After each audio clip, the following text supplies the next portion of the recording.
सभापति महोदय, आपने वित्त और विनियोग विधेयक पर बोलने का मौका दिया। सभापति महोदय, राज्य सरकार के संपूर्ण खजाने का मालिक हकदार ये सदन होता है और सदन की बिना अनुमति के 1 रुपया भी इधर से उधर नहीं होता है। और ये भी तय है कि बहुमत सरकार के पास है, वो वित्त विधेयक और विनियोग विधेयक भी पारित करवा लेगी और उनको अधिकार भी मिल जाएगा ये पैसा खर्च करने का। सभापति महोदय, मेरे स्वर्गीय पिता श्री रामनारायण चौधरी जी कहते थे कि राजनीति में सदैव उच्च मूल्यों को बनाए रखना, और मैं भी इस तरफ ध्यान देती हूँ। और शायद उनको कहीं ना कहीं लग गया था कि राजनीतिक जो मूल्य हैं उनमें गिरावट आ रही है। हमारे माननीय प्रतिपक्ष सत्ता पक्ष के सदस्य यहाँ बैठे हैं, ये हम लोगों को विरोधी के रूप में न लेके शत्रु के रूप में लेते हैं। हम आपके शत्रु नहीं हैं, आपसे हमारा मतभेद हो सकता है, आपके विचार हमारे विचारों से नहीं मिलते, आपकी नीतियाँ हमारी नीतियों से नहीं मिलती है, आपकी योजनाएं आपके कार्यक्रम हमसे नहीं मिलते हैं। लेकिन सभापति महोदय, सरकार ने जो बजट अभी जो हमारी वित्त मंत्री दिया कुमारी जी ने यहाँ पे पढ़ा बजट, उसके अंदर जिस तरीके से कांग्रेस बीजेपी किया गया और जिस तरीके से बजट का एलोकेशन हुआ, मैं उसके खिलाफ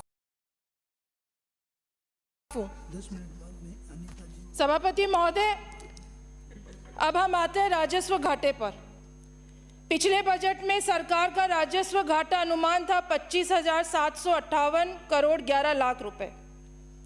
अब संशोधित अनुमान में ये घाटा 31,939 करोड़ 15 लाख पहुंचा।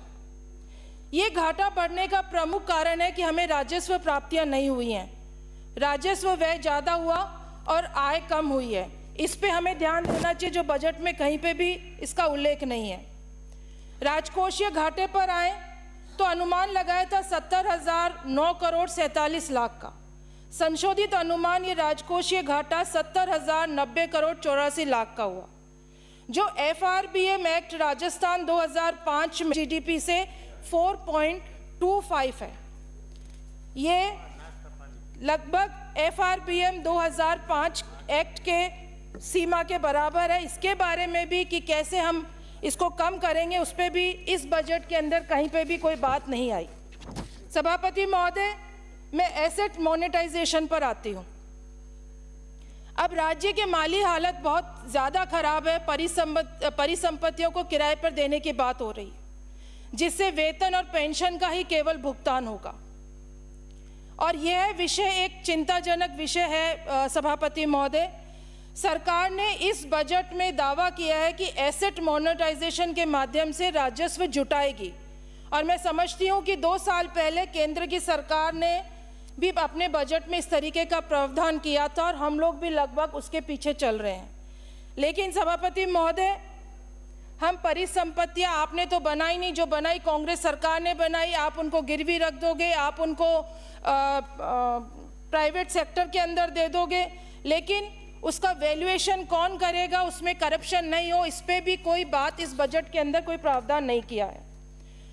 राज्य सरकार पे कर्जा लगातार बढ़ता जा रहा है। सभापति महोदय, हमारे टाइम पे भी कर्जा लिया गया, उससे पहले भी सरकारें कर्जा लेती आई है।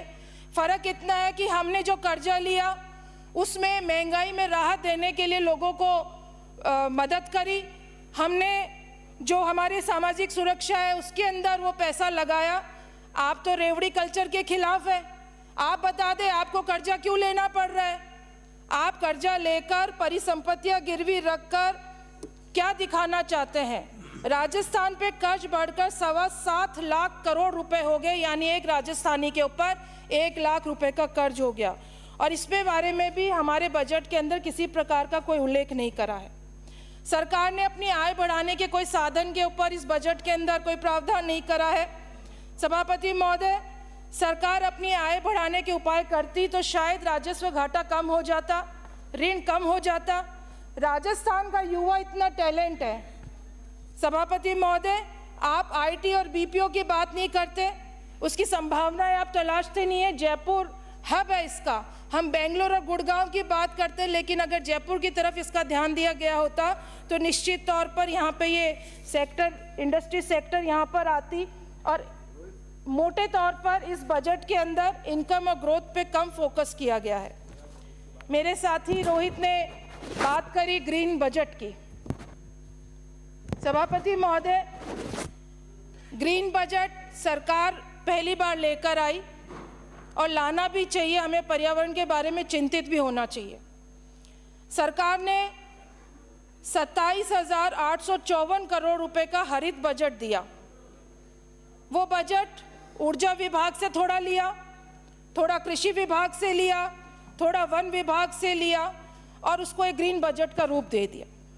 2020 के अंदर भारत में बिहार पहला राज्य था जिसने ग्रीन बजट जो लेकर आया था, और उसकी हालत ऐसी खराब हो गई कि उनको उसमें बजट के अंदर कटौती करनी पड़ी। ये एक विचारणीय विषय है सभापति महोदय।